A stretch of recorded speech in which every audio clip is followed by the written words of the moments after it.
This is the board meeting for June 29th. Sorry that we had to book Wednesday because I couldn't make it last night. I was at the Barry Down graduation. Very nice. We have to remind everybody that we're being live streamed. Could we do a roll call first, Director Bourget? Chair Clement, Trustee Dubosky said she'll be joining momentarily, but at this point she's not present. I'll start with Trustee St. Jean. Present. Trustee Gibson? Present. Trustee Cosmerly?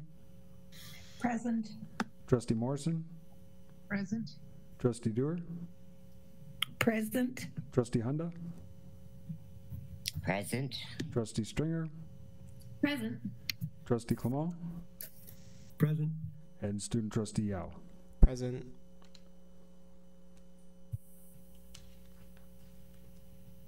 Would you like to wait for Linda or would you like to move on? No, we'll proceed. I just wanted to make you aware. Okay, thank you. Our acknowledgement. The Rainbow District School Board would like to acknowledge that we are on the traditional and ancestral territory of the Anishinaabeg, including the Tinomishing, Anishinaabeg, and Wahnapitae nations. We would like to acknowledge that we are situated within the Robinson-Huron Treaty of 1850 and want to recognize the inherent right of the Anishinaabeg that maintain these lands from time immemorial. Okay, approval of the agenda. A, that the agenda for the regular board meeting of June 29th, 2022 be approved. A mover, please. Trustee Dewar and Trustee Hunda.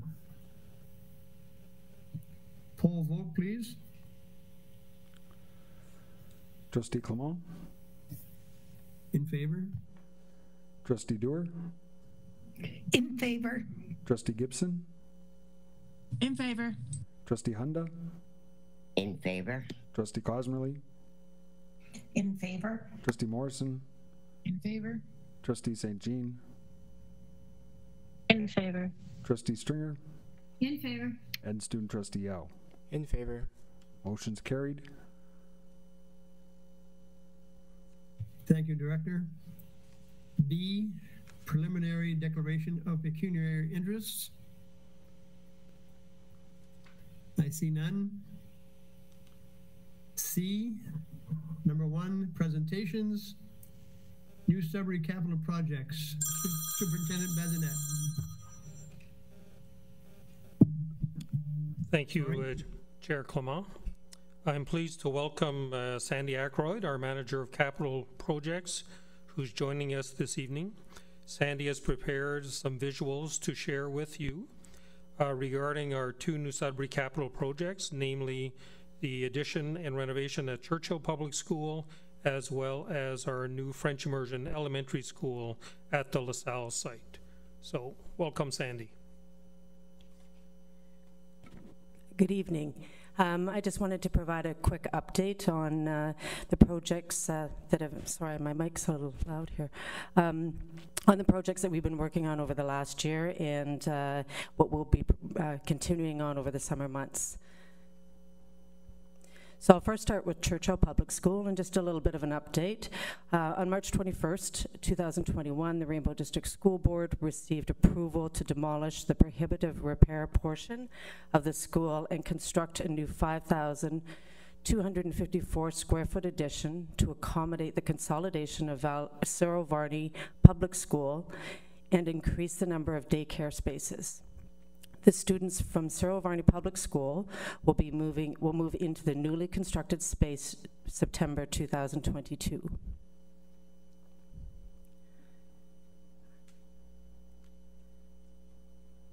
Sorry, I'm reading my stuff here as well. So the funding approval, capital priorities, we received 1.6,300,000. It's 1.635574. Sorry about that. Childcare 1,735,638, And then we received the additional funding for the site conditions that we ran into. So the total funding there is still 4.2, 666, 721. Sorry about that. We are using a few dollars to out of SCI and renewal to accommodate the ventilation system that we're doing there, and a bit of some exterior work that we're doing as well. So we'll go through some pictures here. Not a whole lot really to report at this time, but this is the exterior of the new addition. And we are just about ready for the rest of the siding to go on and some of the site work to happen. This is the floor plans of the school, and it hasn't changed yet. We do have the modular units that were going in at the back of the school as well. Everything is still on schedule for the school. We'll go to the next slide. This is the main entrance into the daycare addition. This is just one of the rooms within the addition. So we have a variety of some different slides here, and some are have drywall, some don't. As we are aware, we did have a carpenter strike, which did affect this project by approximately 4 weeks. We have made up that time, or we are making up that time, and do not feel that we will have any problem meeting the target date of September for the students to move in. Actually mid-August, because we will need to move the daycare into the new space in order to accommodate the new class, the Cyril Varney teachers coming in for the other classrooms. So some of the additional work that we're doing here, we are working on with the city to direct the water at the back of the school, which we've talked about before, and we are doing a playground. We are actually looking at putting an accessible playground structure into the back of the school right now as well. So we have a little bit of a picture of what the playground will look like. This will be done in stages. We'll maybe go back to the other picture, Doris.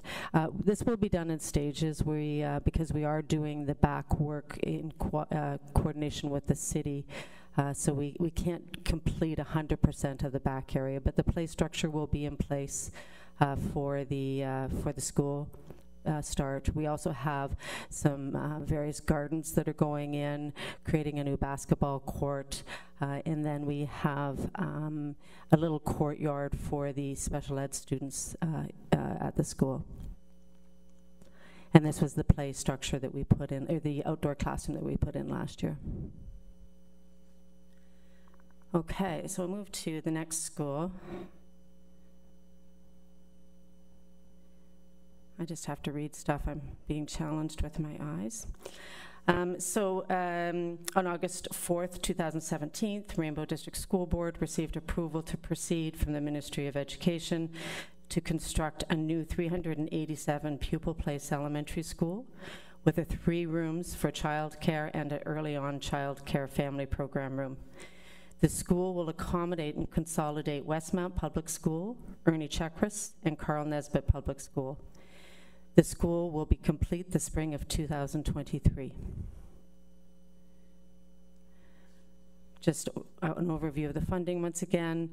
We received the capital priorities, which is broken down into full-day kindergarten, childcare, early on capital, and we have the POD, which we've added in, which is the 2.1 that was approved by the ministry, leaving the total at $16,264,180. We have an additional request in with the ministry.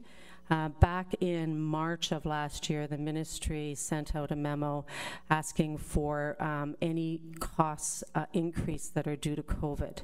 And this would be supply chain issues, or if projects were tendered before COVID, the prices have obviously changed, and there's terms in the construction contract that allows contractors to request more dollars for situations like this.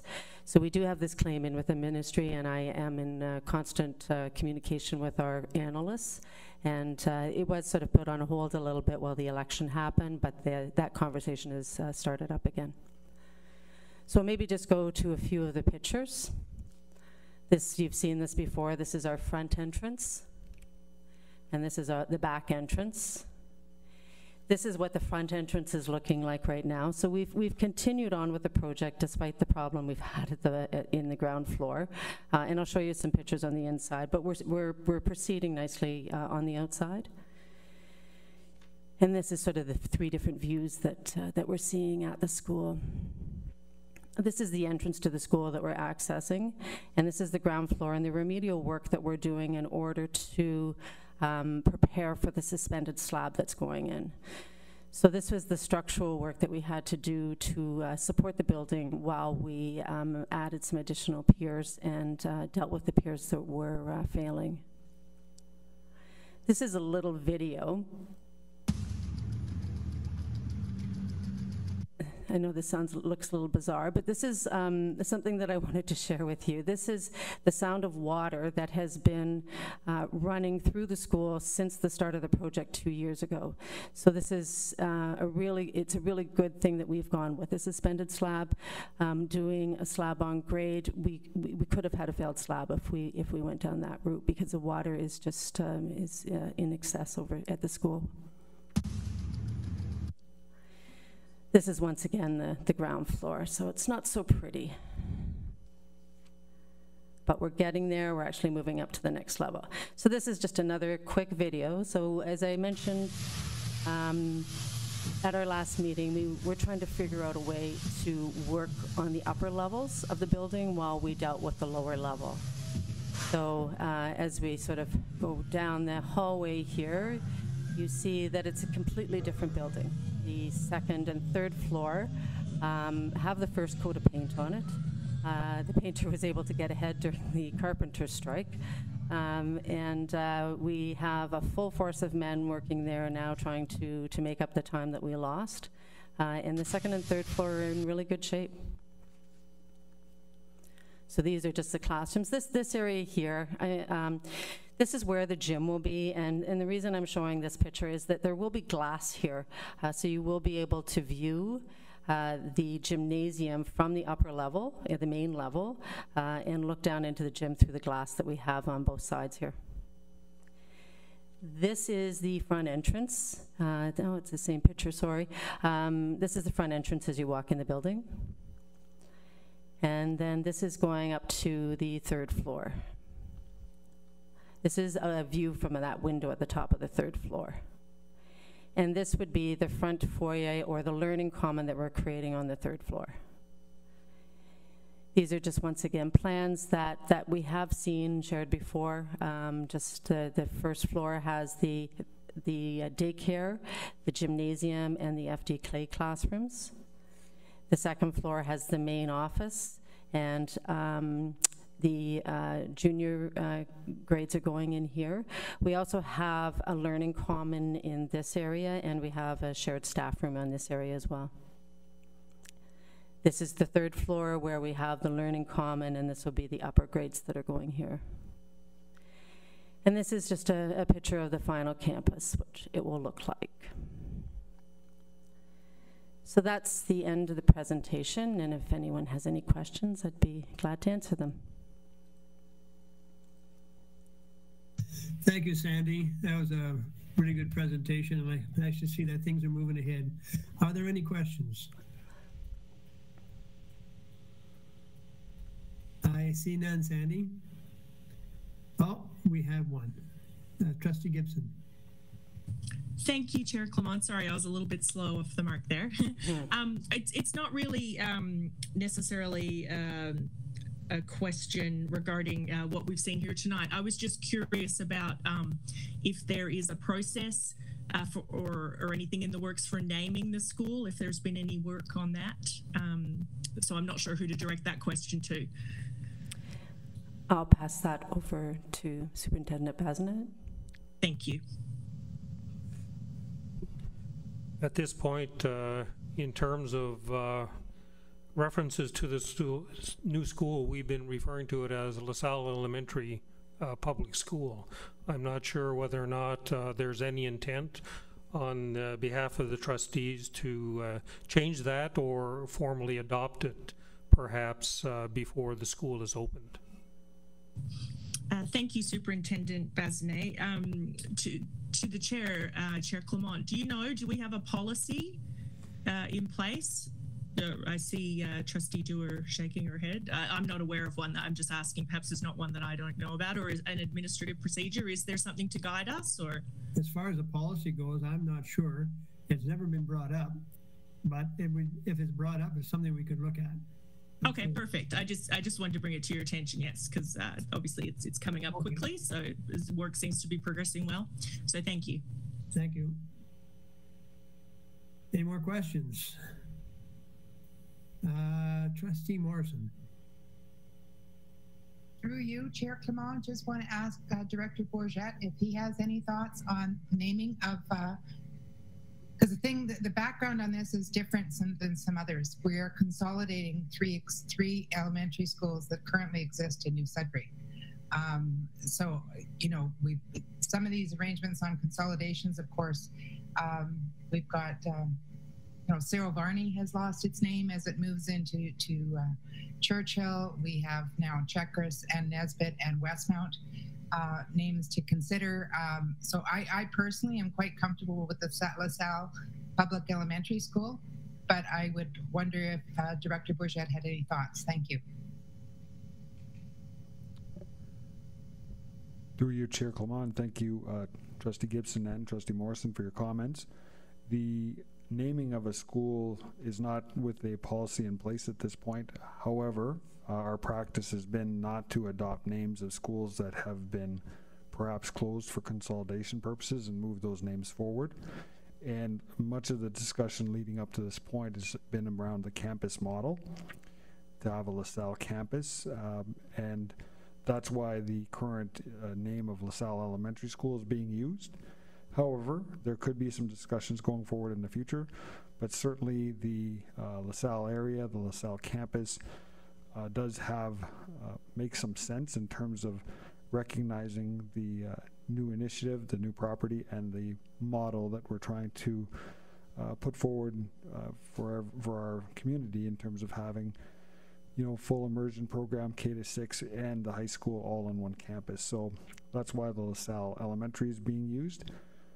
Should there be other discussions, we can certainly discuss that in the upcoming school year as we prepare for eventually moving into the new building. Thank you, Director. You're welcome. That would be an interesting discussion for a future meeting in the fall. That would be great. Okay, number 2, we have summer programs. Superintendent Fisher, Noble, and Wapnock.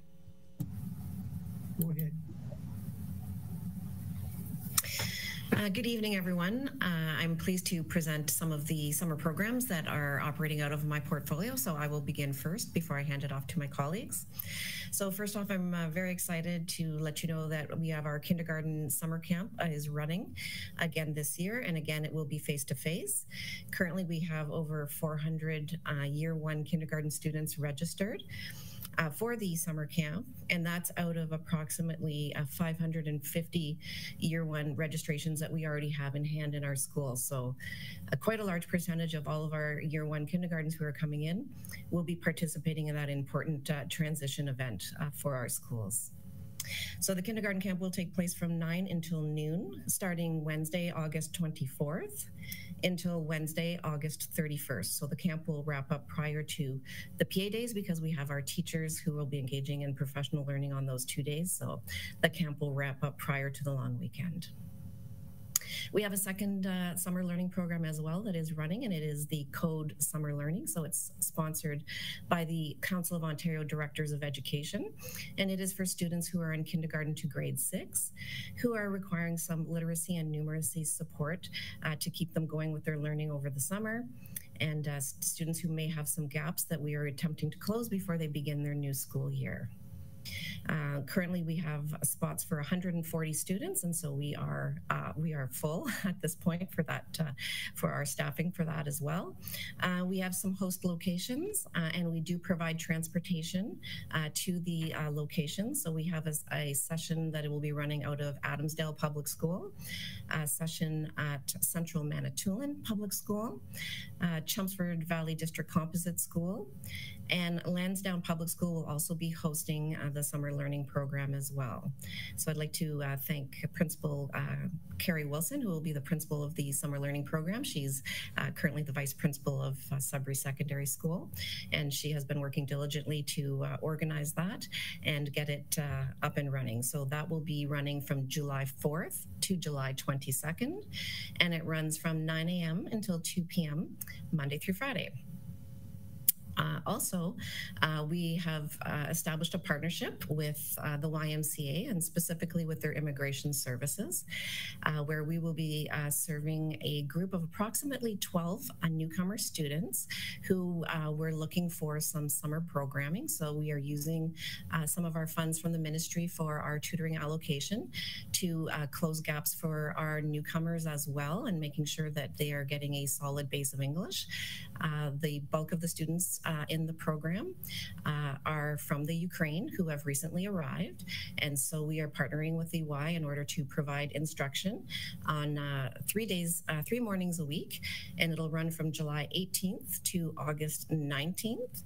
And it'll be running out of McLeod Public School, and the YMCA will be doing the recreation component for the rest of the day with the students, because we know that in order to build their conversational English skills, they also need that instruction in the morning, but then they also need that social time and engaging in physical activity and games, and sort of the language of social play is a very important way to build their English skills as well. Just one question. You said July 18th to what? To August 19th. Ah, thank you. Yes, you're welcome. So that is called the Summer Support Program for Newcomers. And so that is in addition to some of the English as a second language support that we offer regularly through the Code Summer Learning Program in K-6. And that concludes my part for Summer Learning Program, and I will turn it over to Superintendent Noble. Thank you. Thank you. Our Code Summer Learning Program for students in grades 6 to 8 will be running out of Princess Anne Public School from July 4th to July 22nd. It will be running from 9 a.m. to 2 p.m. Monday to Friday. And much like the Code program to grade 5, these programs aim to close learning gaps for students through targeted instruction in literacy and numeracy. And these programs also help to maximize learning retention during the summer months. We're also running a secondary summer school program for in-person remedial and upgrading secondary courses. Classes will be offered from Monday, July 4th to Wednesday, August 3rd at Sudbury Secondary School Adult Day School, and they will be offered in person. These summer school upgrading and remedial courses include English, math, science, history, geography, civics, and careers. And courses are open to all students from both the public and separate schools. The last day to register for summer school is Monday, July 4th, in person at the Adult Day School. As well, we are running opportunities to earn new credits this summer. So this includes our usual summer school cooperative education, and our enrollment this summer is very robust. Students can obtain 1, 2, or 3 cooperative education credits this summer. In-person co-op credits will be available in July and August for students who require a placement and for students who already have a paid or unpaid placement where the employer has agreed to monitor. Students wishing to obtain 1 or 2 credits should register for the session that runs from Monday, July 4th to Wednesday, August 3rd. Students wishing to obtain a 3rd credit will register for the session that runs from August 8th to Friday, August 26th. As well, students have the opportunity to obtain one new grade 11 or grade 12 credit in English through the summer e-learning program. Also, students can earn their grade 10 civics and career courses. Courses will run for e-learning through Monday, July 4th to Wednesday, August 3rd. And finally, we are offering the summer literacy course, the Ontario Secondary School Literacy course. As everyone knows, this is a graduation requirement, so it's very important that students who require that to graduate this summer have this opportunity, and we will be offering this through e-learning for students in Rainbow Schools. The OSSLC will run from Monday, July 4th to Wednesday, August 3rd, and that's it for my update. Over to Superintendent Wojnak. Good evening, everyone. Once again, we're very pleased that the Ministry of Education has provided priority and partnership funding to school boards for special education summer supports and summer transition programs, for which Rainbow received approximately $104,000. This funding is being used to provide special education support staff for students with special needs within all Rainbow summer programs that are being offered, including the Code Summer Learning Program, the Intermediate Summer Learning Program, Secondary Summer School, and also to provide opportunities for transitioning students back to school in August. For the Code Summer Learning Program, 10 special education resource teachers have been hired to support students with small group intervention in literacy and in numeracy. 3 educational assistants will support students with needs at the summer learning sites. In the Intermediate Summer Learning Program, a special education resource teacher is being provided to the Intermediate Summer Learning Program for students with individual education plans to support accommodations and instruction in literacy and in numeracy. In the Secondary Summer School Program, a special education resource teacher will support students with individual education plans with accommodations and instructions in credit courses and in credit recovery.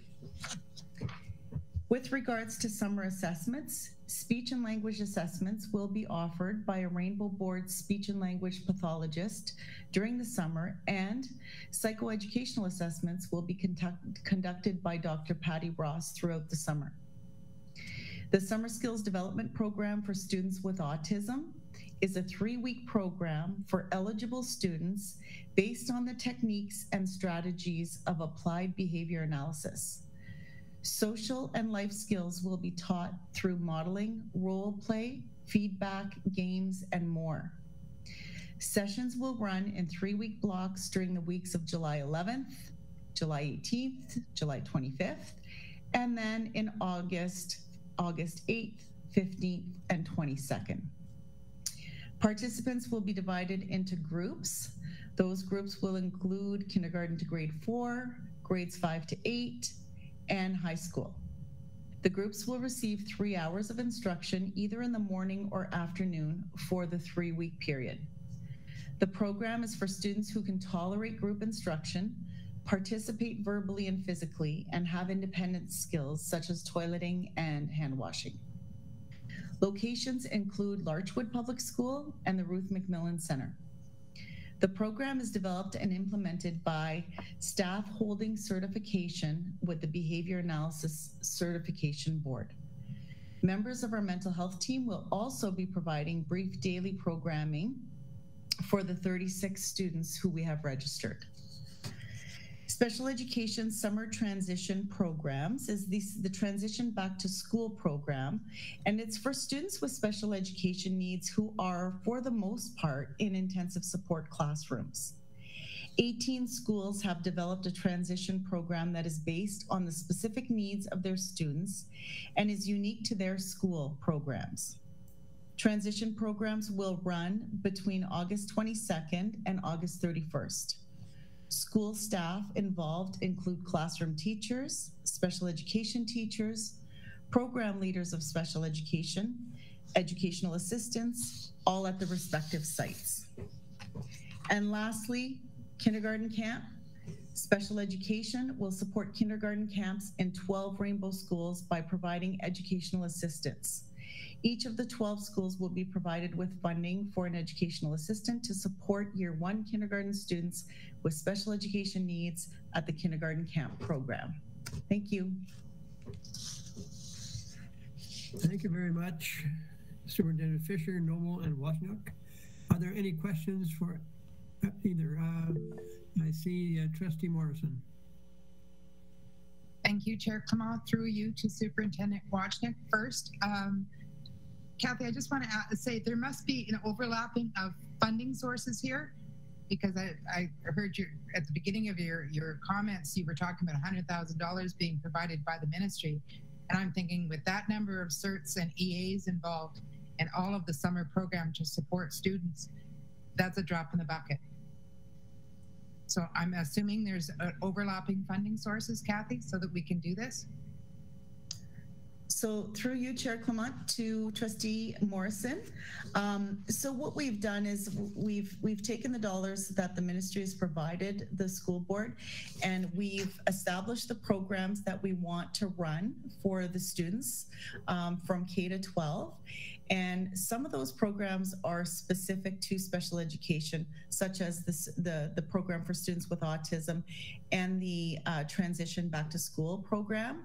But for the remaining of the dollars that we're given, what we're doing is special education is supporting the programs that are already in place through Superintendent Fisher and Noble's efforts, and making sure that those kids have the necessary supports to be successful. So there is an overlap when it comes to those programs, for sure. But there are still those programs that we have run for a number of years that stand alone, separate with regards to their special education focus. Thank you, Superintendent Washnock. Thank you. Trustee St. Jean. Hi, yes, thank you through you, Chair. I'm just wondering about transportation options or participation of students who don't live kind of in the city proper. Are there opportunities for them to participate using a hybrid model where they can attend virtually some of the summer options? Are there any transportation accommodations? I think I can answer part of that question. So through you, Chair Clement, to Trustee St. Jean, I can say that when we did select the sites for the Code Summer Learning, we did try to have some geographic diversity there in order to allow for some of those transportation issues to be addressed. And we've been working with the Student Services Consortium, who are, as we speak, kind of finalizing some of those pieces for the younger students.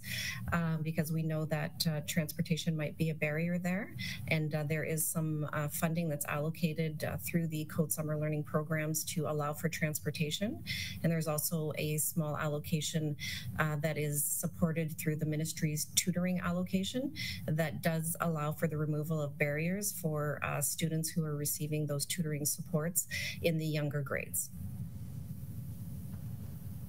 Thank you. Thank you. I see Trustee Cosmely.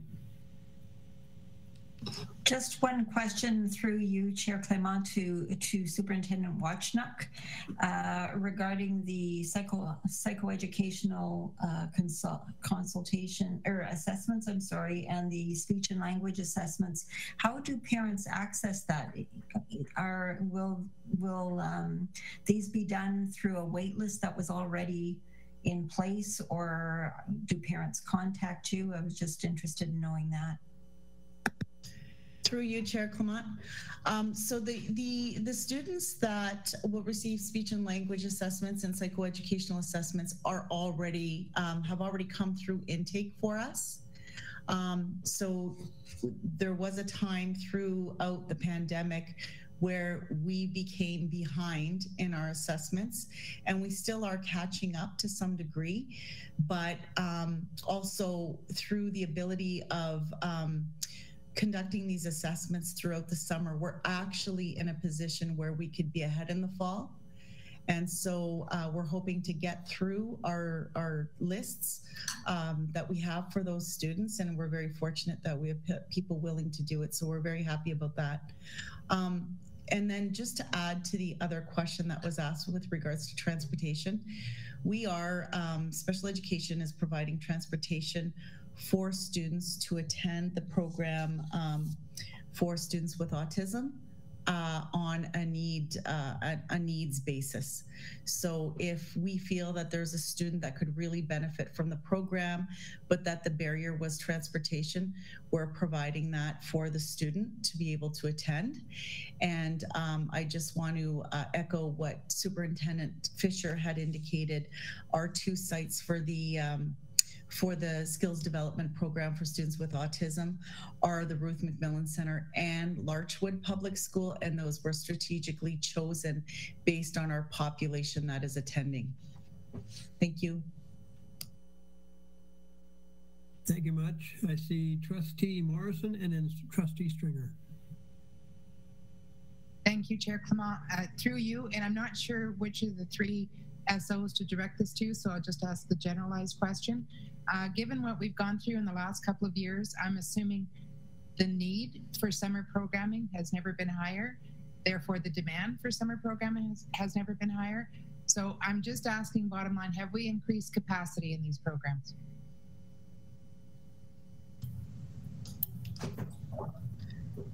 Through you, Chair Clement, if you don't mind, from a special education standpoint, the number of students participating in our summer programs who have exceptionalities within our school board has definitely increased. So we're able to provide services to more students than we ever have before.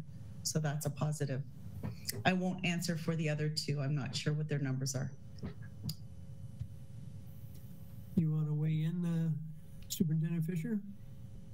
Sure, I can go, and then I will defer to afterwards to Superintendent Noble. So through you, Chair Clement, to Trustee Morrison. There has been, we have funded additional spots this year. Code Summer Learning provides funding for 90 spots with the idea that parents, we reach out to parents, and decide if this is a program that is of interest for them, and that if they can accommodate their summer plans to be able to commit to summer learning as well, because it certainly is a commitment to their child's learning during the summer. And we know that with folks having vacation and other plans, that sometimes they cannot make that full commitment, and that is fine. So it's absolutely a choice. But as soon as we filled our 90 spots, we did open up an additional 50 spots that we were able to fund through the tutoring allocation from the ministry as well. So we were able to use those supports to expand our program, and we are looking forward to serving 140 students in the summer learning program this summer from K to 6. Thank you very much. Superintendent Noble. Thank you. Through you, Trustee Clement. The beauty of the secondary program and the way it's funded is that it is completely responsive to the number of registrations. So there is a summer school register that has always existed, and students register for the program, and based on a number of students, you open up another class. So for every 20 students or so, you just open up another class. So there's no cap, there's no limit on funding, it's based on registrations. We have had a very large number of students registering for co-op this summer in particular, as well as a very large number of students registering for our e-learning summer program.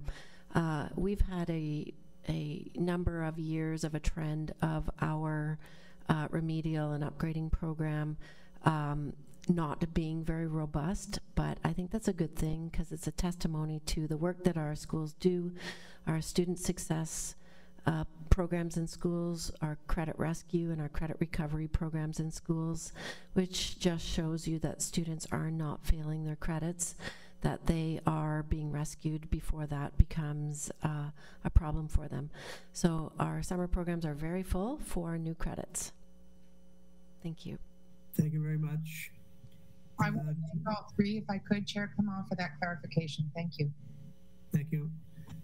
Trustee Stringer. Through you, Chair Clement, to Superintendent Noble. I'm just seeking a little clarification, and thank you for that last bit, Judy. That answered some of my questions. Just thinking about students on Manitoulin or Espanola or other, I guess that could include Chelmsford. Just for clarification, I know of a couple families whose students are going to be enrolling, and so I understand they can do English, grade 11, 12 English, and grade 10 civics online. Is that correct? That's correct. And then there's also the choice of doing co-op. And was that for academic only, or? Co-op is an open credit, so it's not pathway based. Okay. And they can take 1, 2, or 3 credits, so there's lots of possibilities. That's in there. correct, yes. And is that for starting at grade 9? For co-op, you need to be typically 16 years of age before you can register for a co-op course. Part of it depends on the placement. And then if you had students that, for example, you had too many in the English or the grade 10 civic, what you're saying is you would be able to add sections. That's correct. Okay, thank you very much. Thank you very much. Any other questions? I'm seeing none. I'm hoping this has answered your questions. I did read where we knew since the pandemic that we would have a very robust summer program, and it looks like we have. Okay, we're going to go to number 3, outgoing student trustee, Michael Yao, Director Bourget. Thank you, Chair Clement. Just before I share some appreciation to outgoing student trustee Yao, I would like to share some appreciation to our superintendents and our administrators and teachers who are committing some time in the summer to helping our students move forward in their learning goals. There is a tremendous amount of work that takes place to make the structures that have been described to you tonight come to effect. So just want to share that appreciation. There's certainly a great deal of work being done this summer, and students will have huge benefits as a result of the participation, but I want to thank the people who are providing the time, effort, and leadership to do that, because it is a significant contribution of time and energy, all for our students. So I just want to celebrate that and express my appreciation. Having said that, in terms of appreciation, Chair Clement and trustees, this is the final board meeting for student trustee Michael Yao, who led the Student Senate this year and provided a much valued voice at the board table. Michael Yao graduated this month from Llewellyn Park Secondary School, where he has been enrolled in the French Immersion Program. An active member of his school community, Michael Yao has fostered positive connections within the school. He's been involved with the Student Council since grade 9, serving as treasurer this school year. His work on the Student Council led him to the Student Senate, which includes representatives from all of our secondary schools. Michael will tell you that his high school experience wouldn't have been the same without being involved.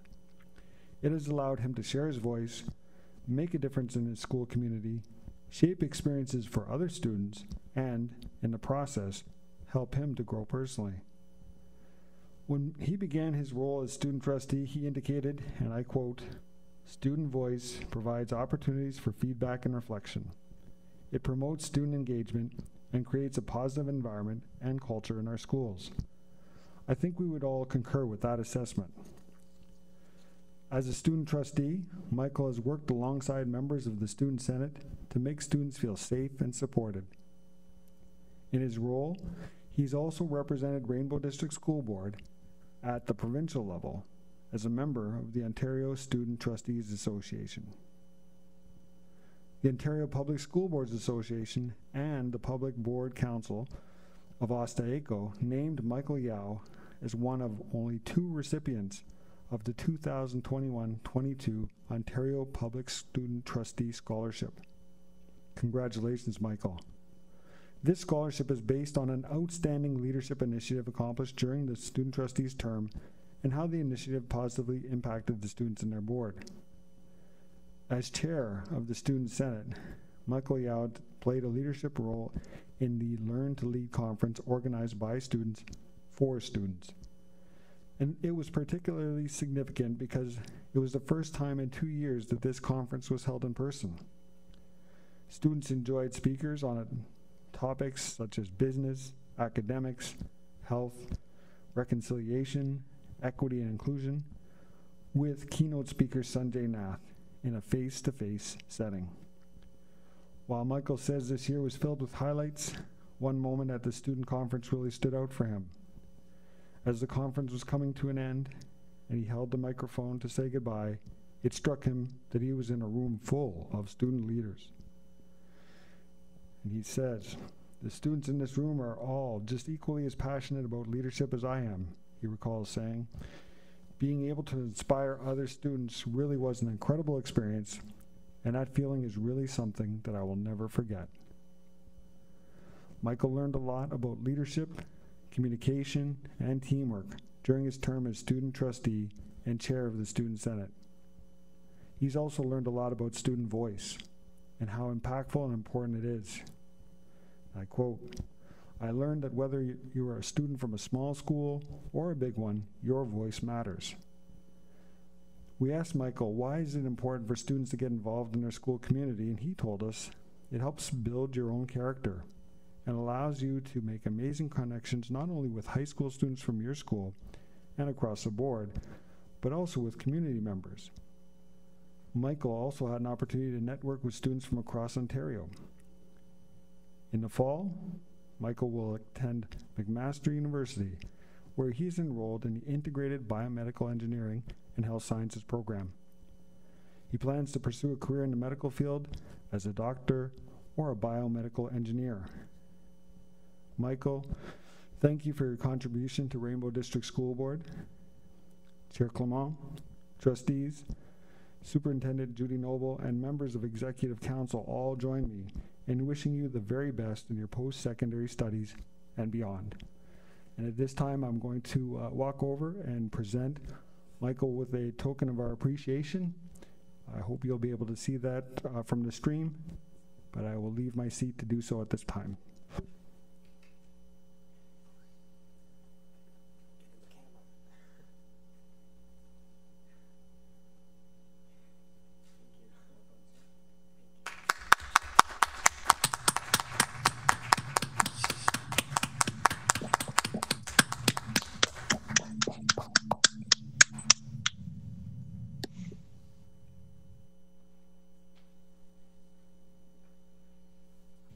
Thank you very much, Director Bourget, and thank you, Michael.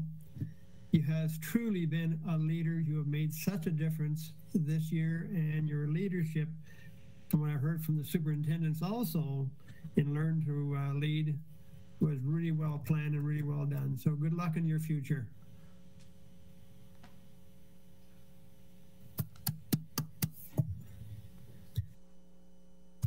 Okay, it's hard to move on now.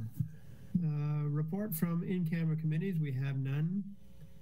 Old business, previous minutes, we have a motion that the minutes of the board meeting held Tuesday, May 17th, 2022 be approved. A mover, Trustee Gibson, and a seconder, Trustee Morrison. Poll vote, Director.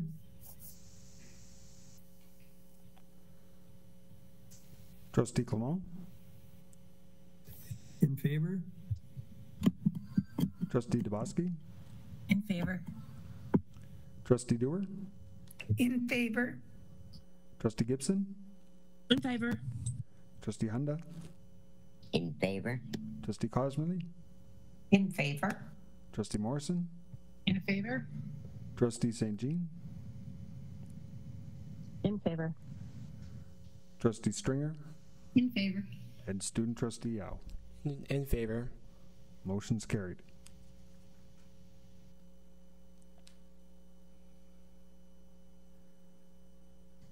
was playing around the computer there.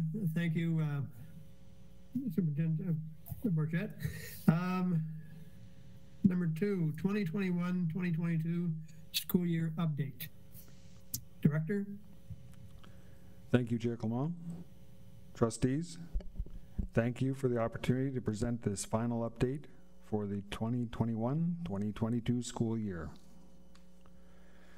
Let me begin with one of our most important initiatives, the renewal of strategic directions.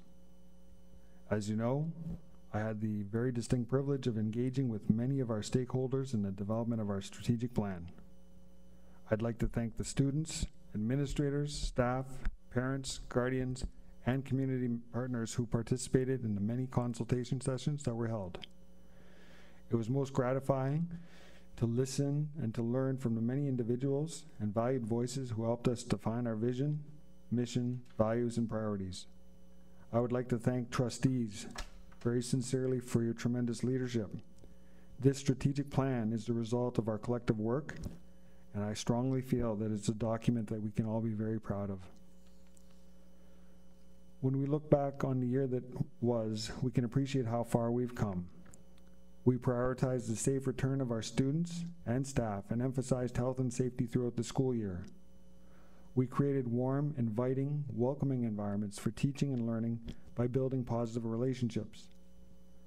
We supported the mental health and well-being of students and staff and continued to build our collective resilience. Providing emotionally and culturally safe, caring, and connecting places to learn is essential to student success. We made progress in truth and reconciliation, and more importantly, moving forward from commitment to action. We completed the groundwork on the student census that will be administered this fall as we continue our work in equity and inclusive education. We focused on transition planning and succession planning in response to our strategic priorities. And over time, we continue to improve student achievement and renew public confidence.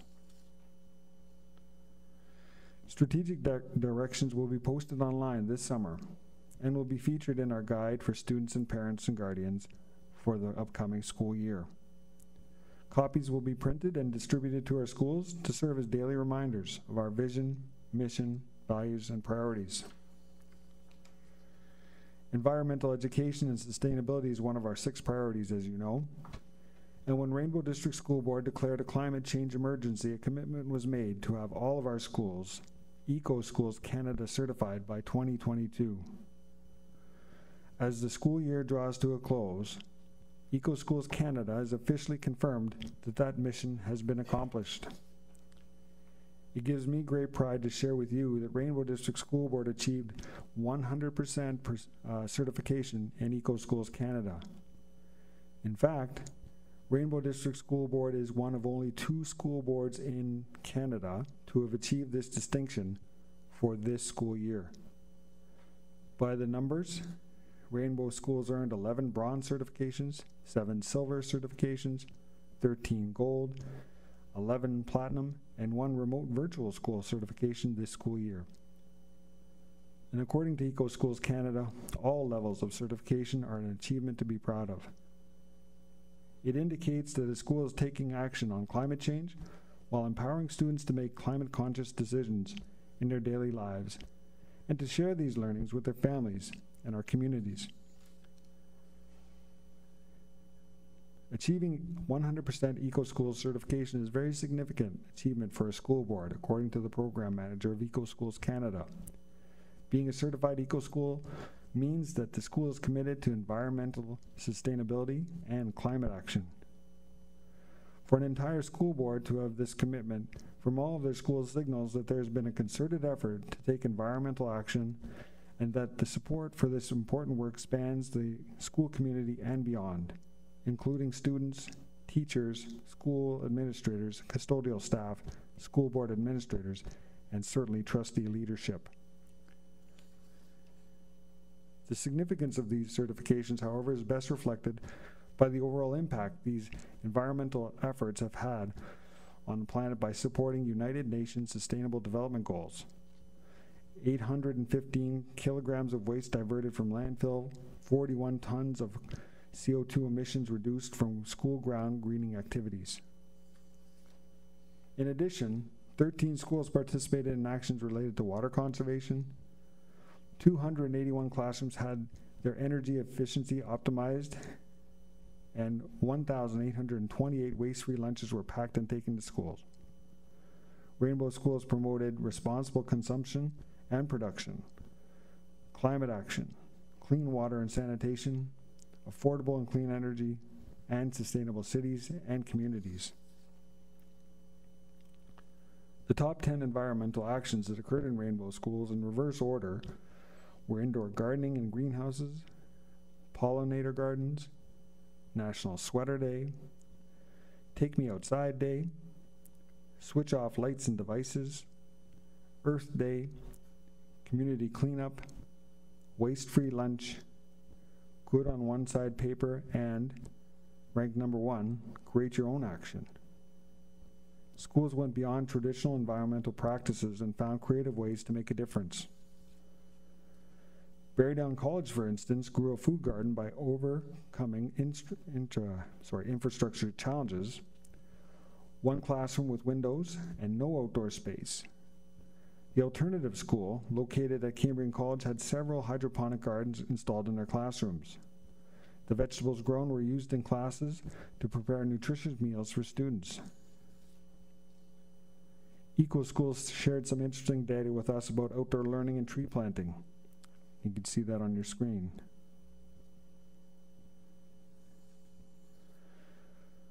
We have a history of participating in EcoSchools, as you know, and with 100% certification, 559 actions were completed by our schools. And I'm so proud to share some visuals with you this evening as we celebrate 100% certification in EcoSchools Canada.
I'd like to congratulate all Rainbow School students, staff, and school communities.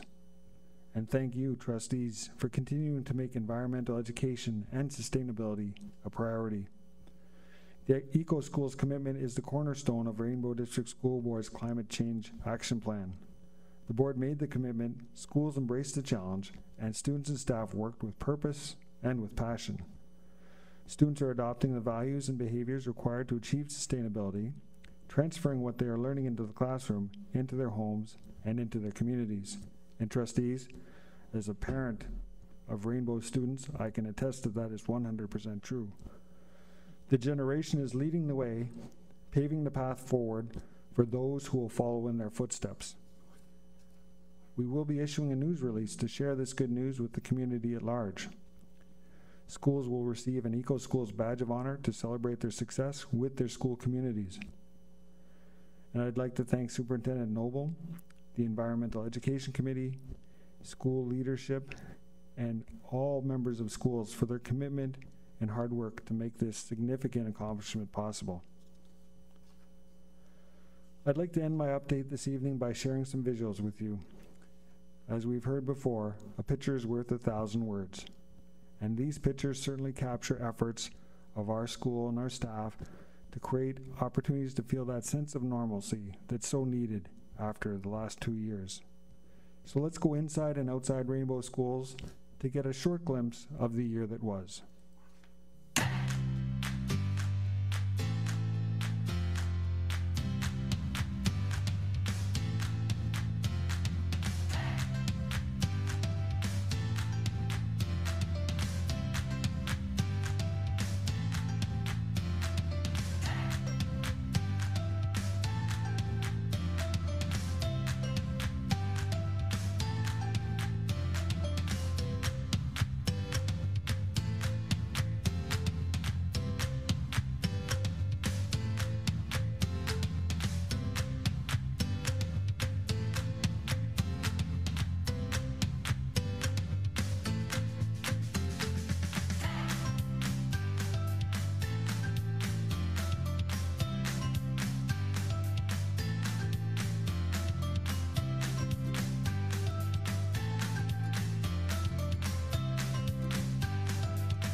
Of course, I cannot thank enough our students, our families, and amazing staff enough for the continued patience and understanding and efforts throughout the year.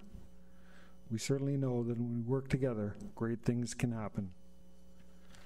In closing this presentation, I'd like to wish our staff, students, and families a fun-filled, happy, and very healthy, well-deserved summer vacation. Thank you. Be happy to take any questions that you might have at this time. Thank you, Director. Are there any questions? Trustee Gibson. Thank you, Chair Clement.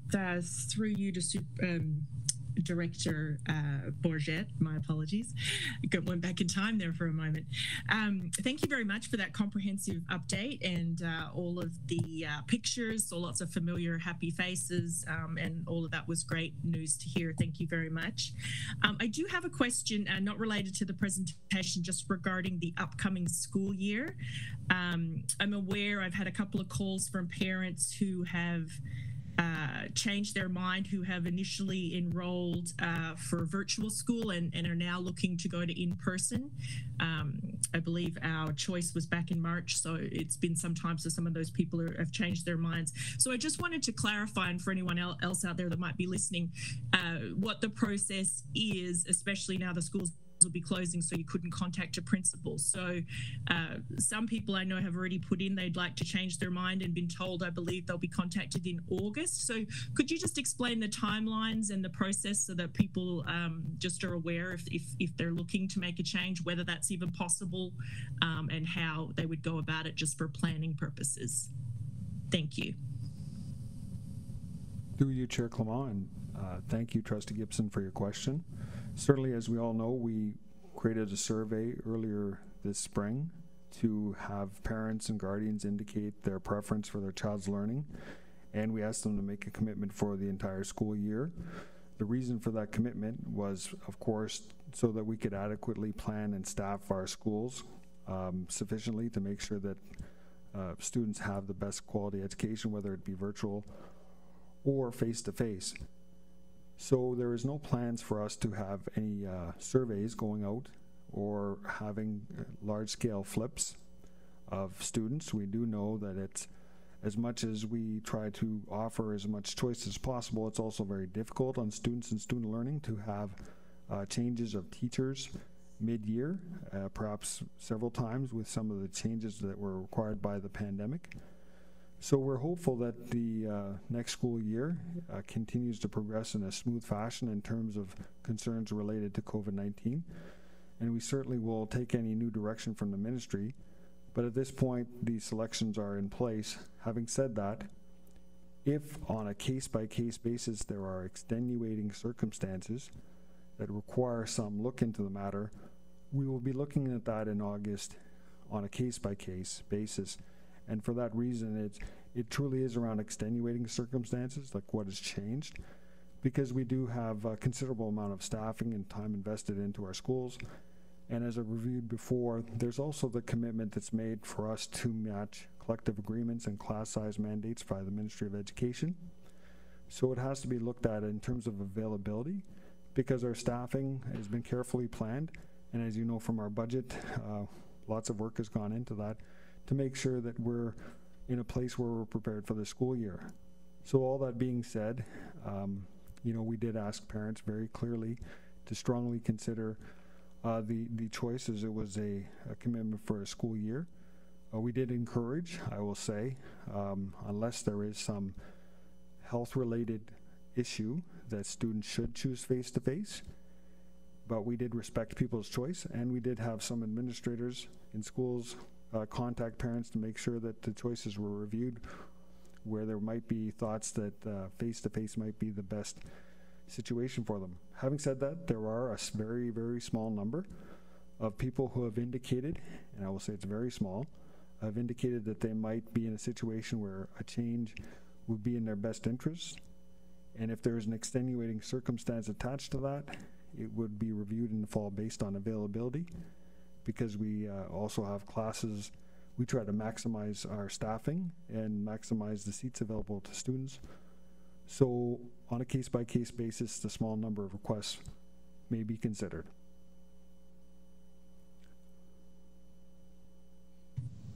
Thank you. I just wanted to say thank you, Director Bourget. You're welcome. All right, thank you. I see Trustee Honda. Thank you, Chair Clement. No question. I just want to thank you, Director Bourget, for what an uplifting presentation to end the year. It has been a remarkable year after two incredibly very hard ones, but I know this old trustee has certainly been rejuvenated with having the opportunity to get back into schools and taking part in track meets. And I know you can certainly see it in the enthusiasm of our staff and our students. It's been a good year, and I thank you for that presentation, because that summed it up well. Thank you. Thank you, Trustee Honda. Any more questions for the director? I see none. We're going to move on to tender's request for proposal. Superintendent Bazinet. Thank you, Chair Clement. We have 3 tenders for your consideration this evening. The tender record forms were emailed to all trustees earlier this afternoon. So our first tender is tender number 2022-12 for waste disposal and recycling services. And the details of this tender is to supply all labor, materials, and equipment for waste disposal and recycling services at the various school sites of the 2 public boards, so ourselves and the French Public. It's a joint tender within the greater Sudbury area. The tender bids received and the prices that you see are for Rainbow only. This is a 3-year contract, and it is essentially charged to our regular operations budget. So we have a motion for you that the board award the contract for waste disposal and recycling services, tender 2022-12, to Waste Management of Canada Corporation for $372,981. Thank you. We need a mover for that motion. I see Trustee Morrison and Trustee Dewar. Seconded by Trustee Dewar, sorry. Any questions? I see none. Poll vote, please. Sorry, Chair Clement, sorry, I had a quick question. It's Trustee Gibbs. Sorry. That's okay. Through you to Superintendent Bazinet. I was just wondering how this tender compares to our most recent contract, if there was has been an increase in price or how it compares. Thank you.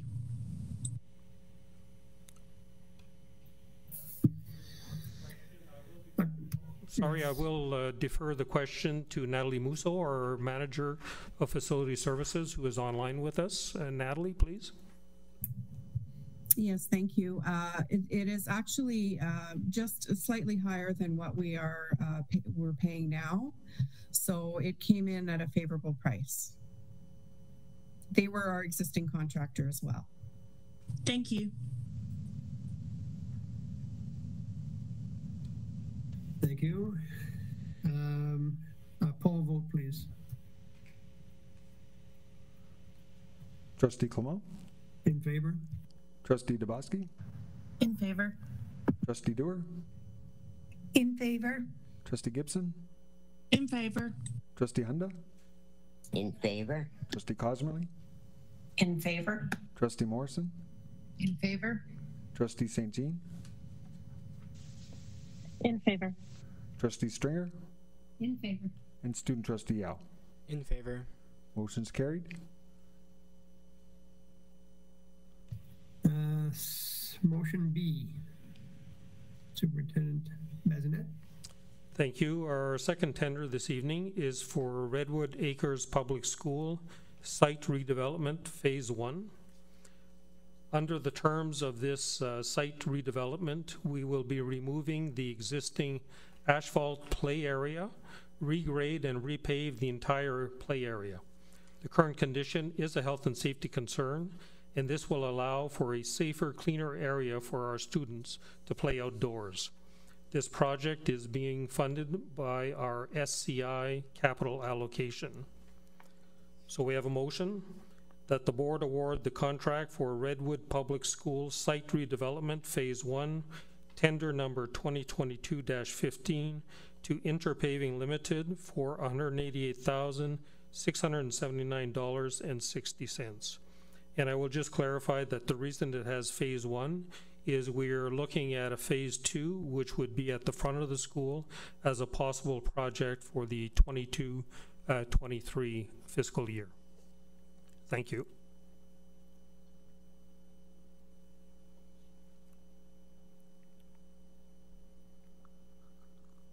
Sorry. I was miming. It's okay. I'm back.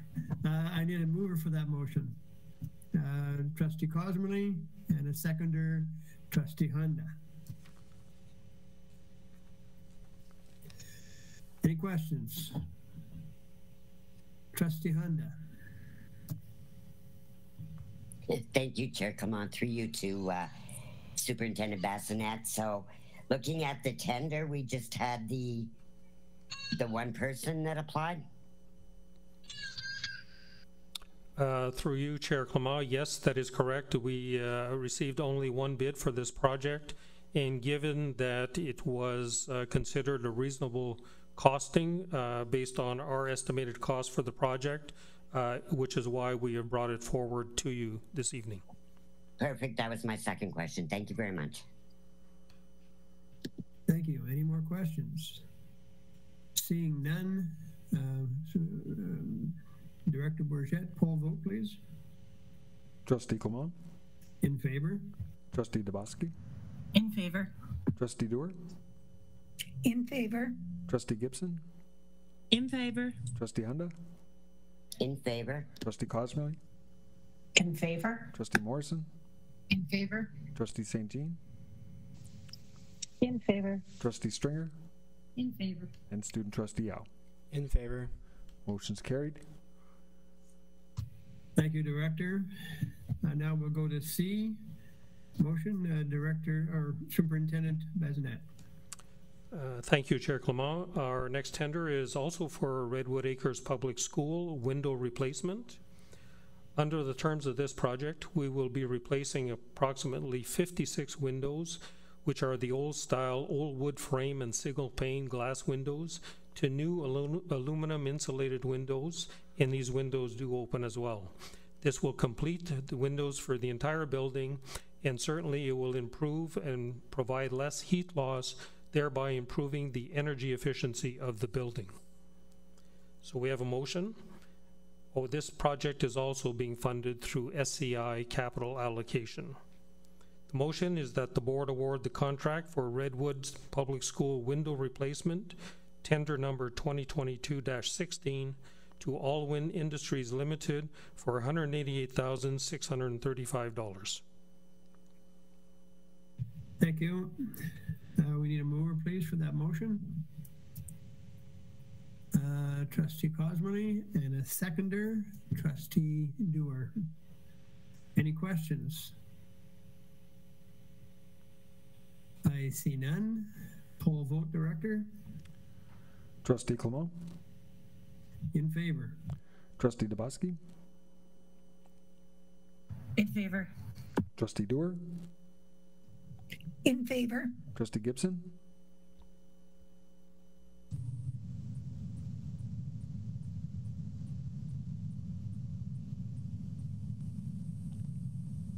Trustee Gibson may be having issues with her microphone. Oh, sorry, I didn't hear you. Oh. I thought you were having issues. In favor. Okay, thank you. Sorry about that. No worries. Trustee Hunda? In favor. Trustee Cosmely? In favor. Trustee Morrison? In favor. Trustee St. Jean? In favor. Trustee Stringer? In favor. And Student Trustee Yao? In favor. Motion's carried. Thank you, Director. Okay, that concludes the tenders. We'll move on to number 4, reports and recommendations from board committees. A, the 2022-2023 budget. So that would be Superintendent Bazinet, I take it? Yes, thank you, Chair Clement. We had the budget presentation at the Strategic Planning Committee meeting on June 7th. Since that time, we have no changes or additional information to bring to you. The budget report was posted on our board website immediately on the day following the board or the Strategic Committee meeting. Therefore, we have completed all the requirements for finalizing our EFIS submission to the ministry, and we are prepared to do that tomorrow morning, pending, of course, this motion that is before you this evening being approved. Thank you. Thank you very much. So we have a motion that the Rainbow District School Board 2022-2023 budget be approved. Mover? Trustee Morrison, and a seconder, Trustee Stringer. Any questions?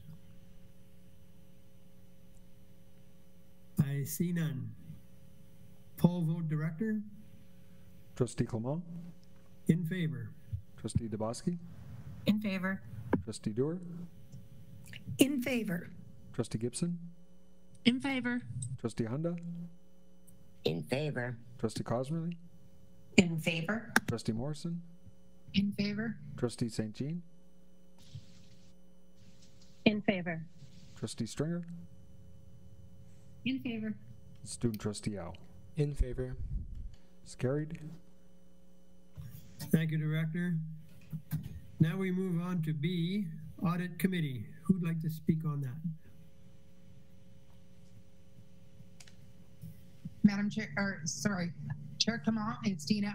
I'm prepared to speak to it briefly, but if some additional clarification is required, I may refer it to Superintendent Bazinet. Okay. Thank you. The Audit Committee had a meeting on June 20th, 2022. In attendance, of course, was the full Audit Committee membership, which included the 3 trustees and our 2 external members. We also had with us our Regional Internal Audit Manager, Melissa Dodge. And for that particular meeting, we also had a representative from KPMG. And I'll explain that in a moment. So the work that was done by the committee at that point was really getting an updated from Melissa Dodge on what had been occurring by the regional internal audit audit team, which covers 8 boards, as we know, in Northeastern Ontario. And one of the things that the audit committee has been anxious to receive was an updated risk assessment done by our internal audit team. They did complete that, and so we thank Melissa for sharing that updated information with us. The committee then had the opportunity to review that assessment from the regional internal audit manager, which included a heat map, and that was just a nice way of describing where areas of risk are. And just to simplify it, basically, risk is often assessed by the budgetary impact, the financial resources that are put to that particular area, but it's also impacted by things like reputational damage if things go wrong, which are the things we should be most concerned about. So those are some of the key factors, but not all, that are considered as part of the audit management team. They present it to the audit committee, and as a result of that, the Melissa updates the work of the internal auditor team over the next year or so. And one of the things that we were waiting for, of course, was this updated risk assessment model to be done, since we haven't had one in several years now, since the committee was first established. So we thank Melissa for the work, and we thank all of the staff members who in fact provided tremendous support and answered lots of questions, and were available to consult with Melissa and the team at any moment. So we thank our staff, particularly our finance staff, but also our SO academic staff, because a lot of this stuff, of course, the part of that assessment is impact on our reputation, both in our community and to our students. So our academic superintendents are also very much involved in this activity. So I thank all of them for that. And as a result, Melissa also updated what the multi-year work plan was going to be for the Regional Internal Audit Committee, Regional Internal Audit Team. And the Audit Committee was pleased to support it. And there's a recommendation that's coming then from the Audit Committee to the board for approval, which approves the work basically that group is going to do for us over the next couple of years. Some of the other things that she updated on, just for information purposes, KPMG was also there to talk to us, make the audit committee aware of a new reporting procedure, basically, and that's how I'll summarize it. Dennis may want to add some additional information to that, but bottom line, there's a new reporting period that has to be submitted to the ministry by our finance department at the end of March every year. This is not necessarily a new activity. They've done it every year for several years now, but it didn't necessarily come through the audit committee or through the board. And KPMG is basically just certifying that reporting was done and was sent into the ministry. What it does is it sends it into a centralized, these are my words, Dennis, sends it into a centralized database, which allows at the provincial level then to more readily manipulate data and consolidate information board to board across Ontario under the same reporting lines. So they've been doing the work, but they're now having to provide it into a different reporting process. So that's what KPMG let us know. And I think that's all I have to say. The next meeting of the audit committee, we don't have a firm date yet, but will likely be in September. Thank you, Mr. Chair. Thank you, Trustee Morrison, for the clarity of the audit committee. Superintendent Bazette, do you have anything else to add? Thank you, Chair Clement. I would just like to refer to the one-page attachment that was part of the backup, and Doris will display it as well. It is essentially the multi-year plan. So if we scroll down to the middle of the page, we can see that for the upcoming 2022-2023, there are 2 internal audits that are on the schedule. The first being a AODA gap analysis that'll be done with our facilities department and an external consultant through Melissa's group. And essentially that is to identify any gaps as we look towards the January 1st, 2025 implementation date for compliance with the AODA legislation.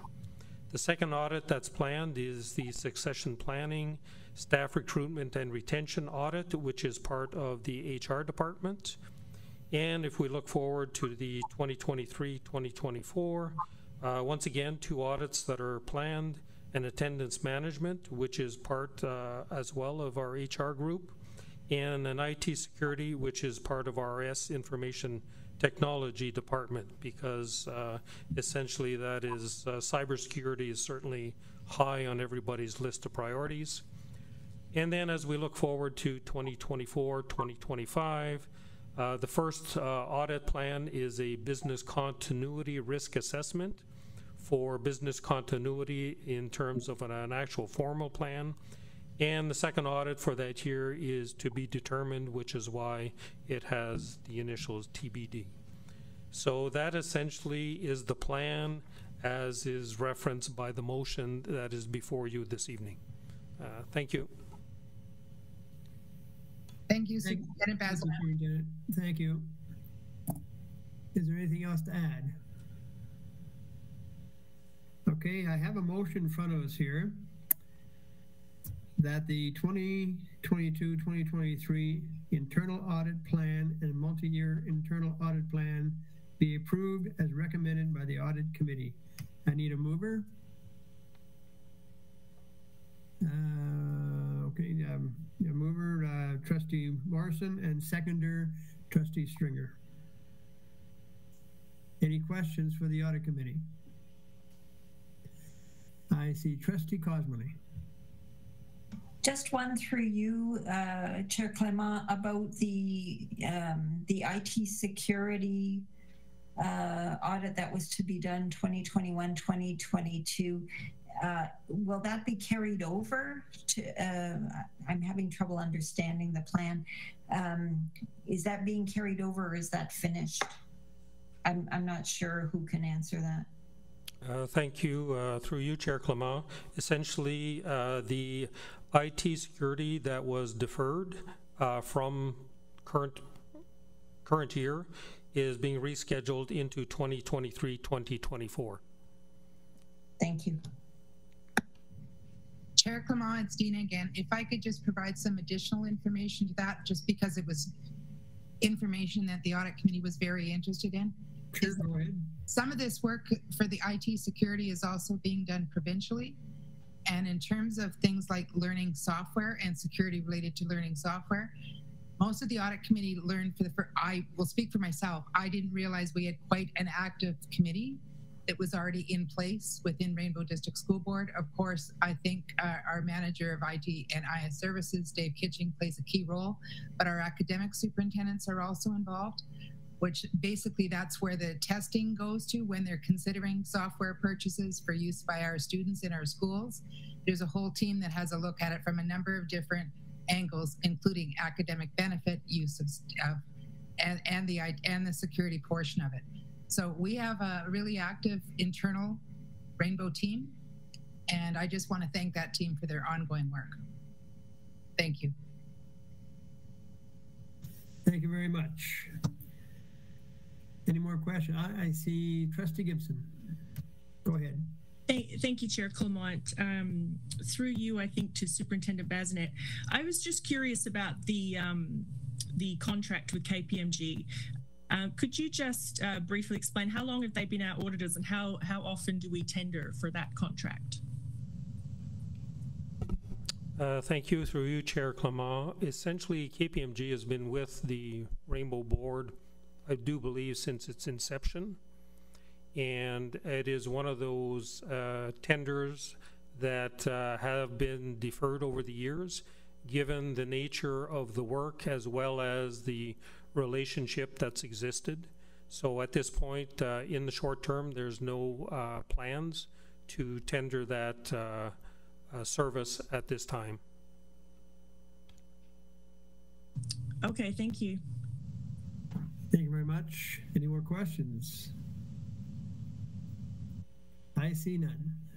Director, a poll vote, please. Chair Clement? In favor? Trustee Dubosky? In favor. Trustee Dewar?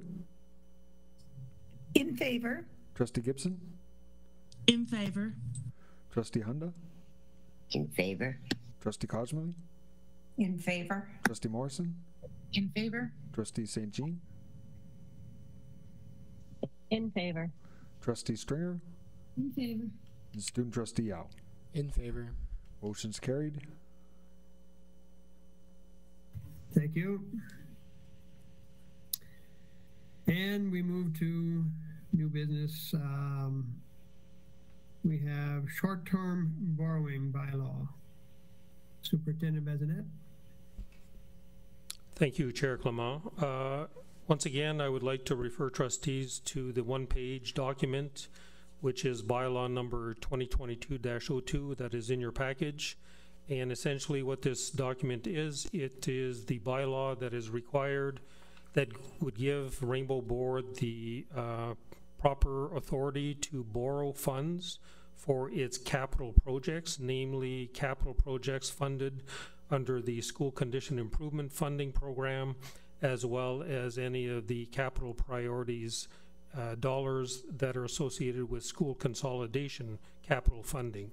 So the total value of this bylaw is to allow us to borrow funds up to $14.9 million, which are the approved amounts from the Ministry of Education, and the Ministry of Education does cover all interest costs related to this borrowing. Thank you. Thank you very much. We have a motion for this, that the short-term borrowing bylaw 2022-02 as attached be deemed to have been read 3 times and be approved. We need a mover. I see Trustee Honda. And we need a seconder. Oh, I see Linda, the Trustee Bossier. Thank you. Any questions? I see none. Director, poll vote. Trustee Clement? In favor. Trustee Dabowski? In favor. Trustee Dewar? In favor. Trustee Gibson? In favor. Trustee Honda? In favor. Trustee Cosmely? In favor. Trustee Morrison? In favor. Trustee St. Jean? In favor. Trustee Stringer? In favor. And Student Trustee Yao. In favor. Motion's carried. Thank you, Director. We're going to number 2 here, new business, request for leave of absence. We have a motion that, and who's requiring a leave of absence? Don't have any. Okay, so I guess we don't have any.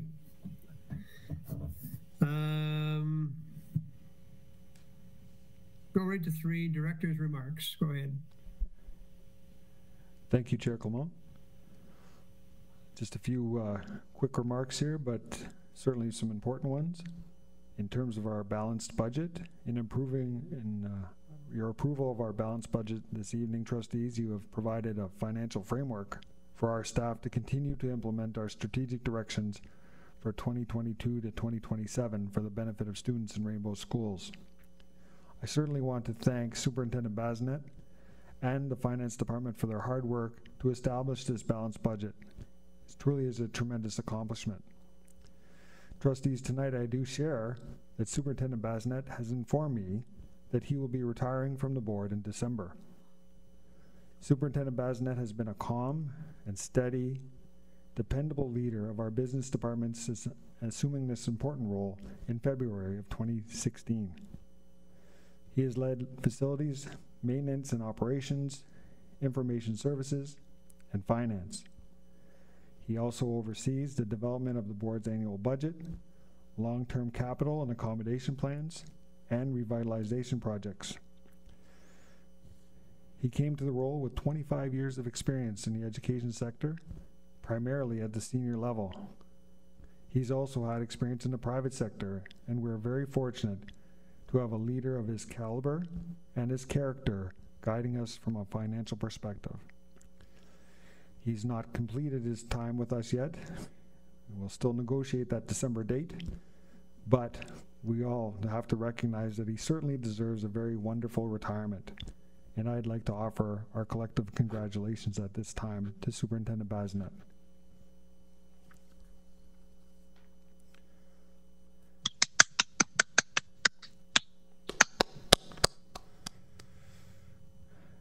A few other updates.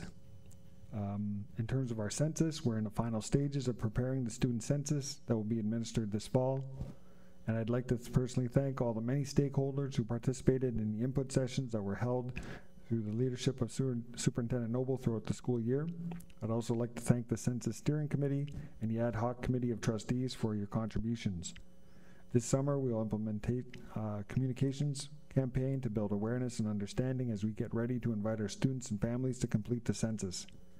The data will be enabling us to gain a deeper understanding of the students that we serve so we can better meet their needs. Some special education pieces. In this school year, Empower Reading has been offered to 32 Rainbow schools, and approximately 180 students participated in this evidence-based reading intervention program that closes achievement gaps in reading. Students gained 1 to 3 years of growth in their reading in a single school year. 61 grade 4 to 6 students in 8 Rainbow schools in elementary, along with 23 teachers, participated in a math pilot project to support gaps with students with special needs to narrow achievement gaps in mathematics.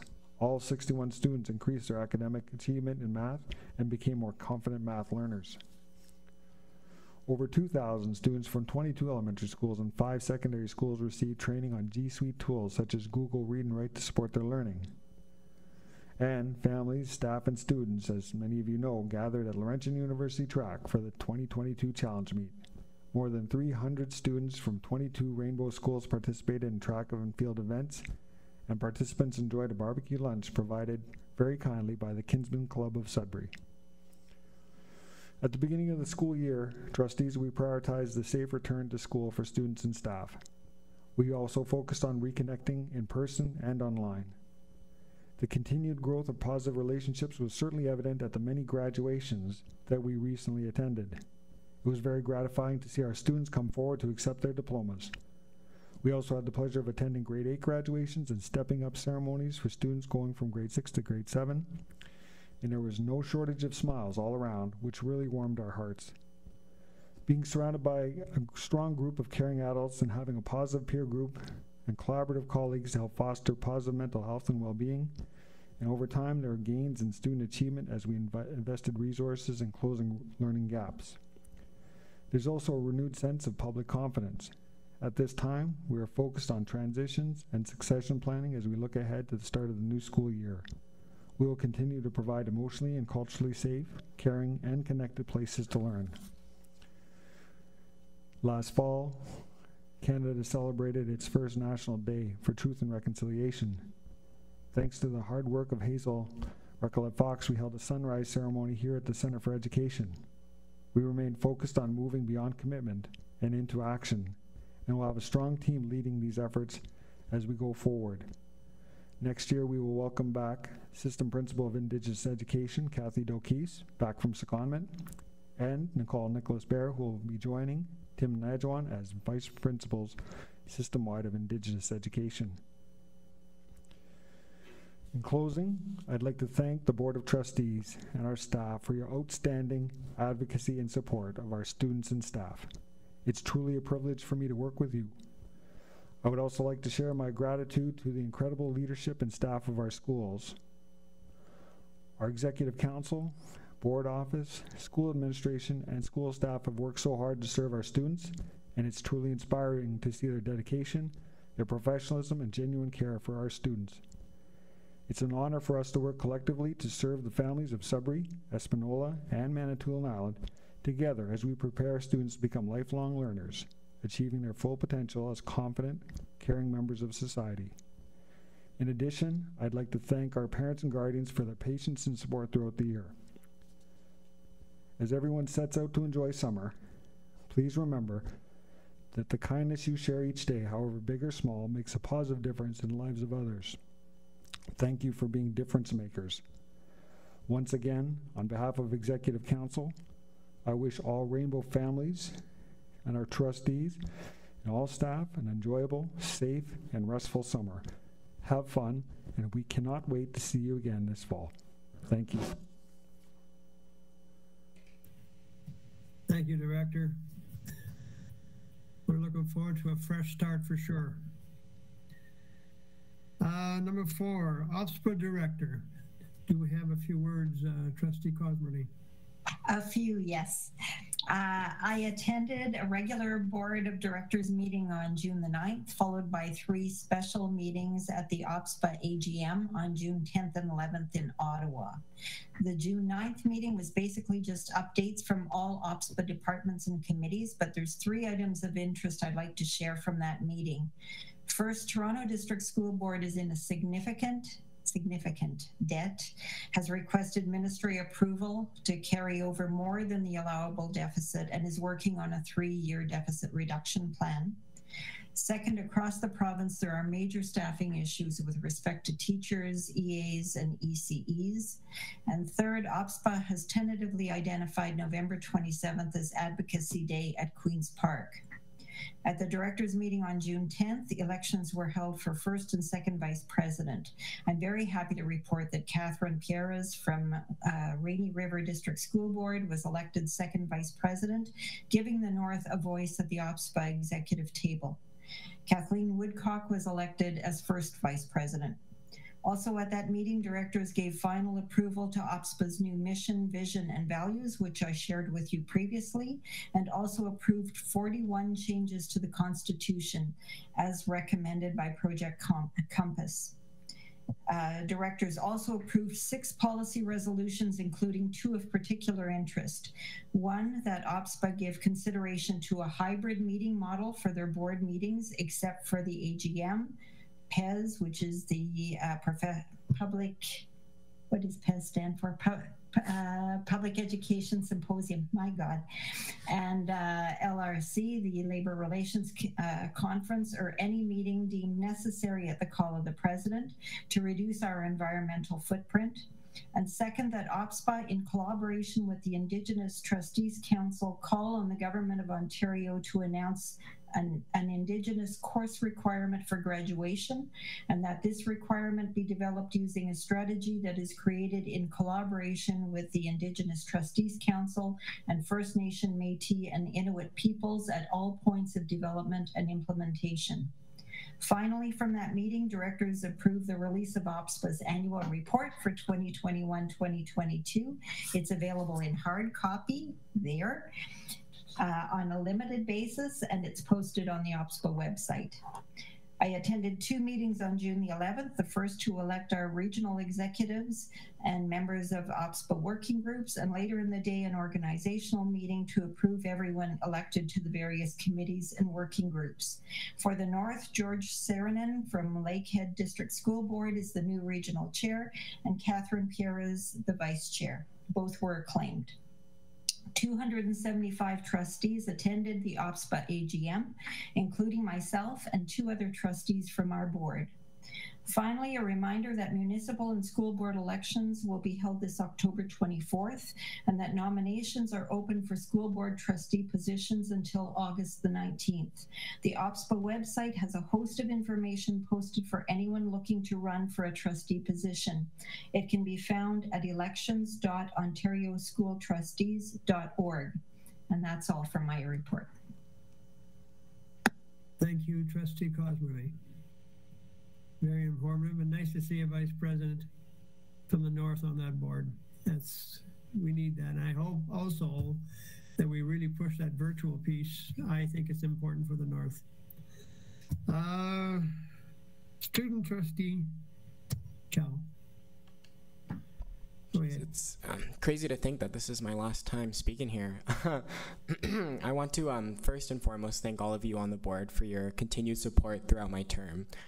It's crazy to think that this year flew by this quickly. I don't know about you, but definitely in the blink of an eye. I feel like last year it was still just my first board meeting, and now it's my last. This year was definitely a roller coaster, I must say, with Senate meetings, transitioning constantly from online to in-person to online and then back in person. And without the support from all of you on the board, we would not have been able to accomplish all of the things we were able to do, let alone create an incredible in-person conference with a tremendous amount of success. I just remember last year when it was the day of the student trustee elections, I was talking to my sister, Katie, who some of you might know, whether or not I should consider applying. And I remember her saying all of these like incredible stories, incredible things, these lifelong lessons that she's learned, the friends she's made along the way, and just how incredible her experience was. And at the time, I thought she was just being dramatic, that she just wanted me to do this thing, to, you know, strive to do whatever I can in grade 12. But here I am telling our incoming student trustees the exact same things she told me. I can confidently say that being a student trustee has definitely been one of the most rewarding experiences of my life. I've learned so many valuable lessons. I've definitely met some incredible people from OSTECO, whom I'll be in touch with next year as some of us head to McMaster together. I was able to learn about student governance, something that I thought I would never really truly be interested in outside of student council, but here I am looking for ways to continue student governance work at McMaster as well. So once again, I just want to thank you all for this incredible opportunity. And, you know, although my journey does come to an end, this was definitely a journey I'll never forget.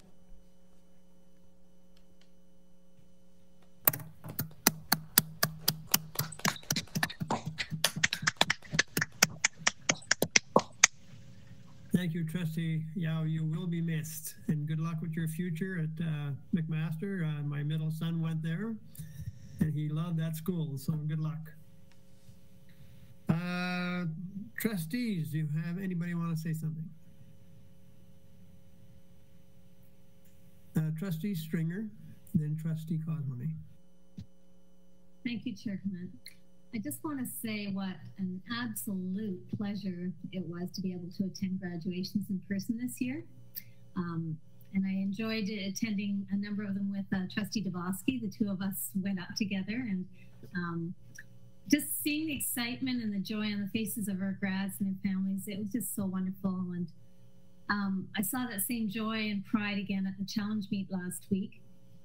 And I just want to say this is definitely the best part of being a trustee. And I'm so very glad we're back in schools. I also want to thank all of our staff and the board for their dedication to our students this past year. And I want to wish all of them a very relaxing, safe, and happy holiday. And I'll look forward to seeing them in the fall. Thank you. Thank you. Trustee Cosmony. I want to echo what Trustee Stringer said, and I also want to thank the organizers and congratulate the participants in two recent in-person board events. One is the Free to Be Me conference, which was excellent, and the challenge meet, which it's just a joy to go to the challenge meet. I'm glad that the board as well had a glorious sunny day for the challenge meet. It made it even that much more special. I also want to congratulate all students, teachers, and staff for making it through a particularly challenging year, and a special shout out to the grads. They did it.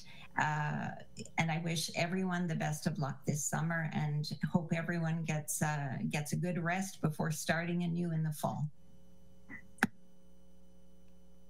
Thank you, Trustee Cosmony. Anybody else? I see none. Oh, I see one. Trustee Hunda. Thank you, Chair Clement. Just very quickly, I wasn't going to say anything, but I can't miss the opportunity. I had the opportunity to tell him in person when we had our little, our last Student Senate meeting, but I too, Michael, it has been such a pleasure. And yes, I was one that knew your sister Katie very well, and you had big shoes to fill, and you filled them, and it's been absolutely incredible working with you. You're awesome, and I wish you all the best in the future. I hope you, like your sister, keep in touch with me. And I want to thank you. My life has been richer having known you and worked with you. I want to thank you very much. And second, I would just like to echo what everyone else is saying. It's been a wonderful June, and it's been wonderful being back in the schools, the graduations, the track meets, I'm tired. I'm looking for a holiday, like everyone, I think, but I've loved reconnecting with the parents and the kids and the teachers and our staff, and they're incredible. And I too wish everyone, including all of you, a safe and wonderful and restful summer, and we'll see you again. And very soon, it'll go quick, like a few weeks. Bye.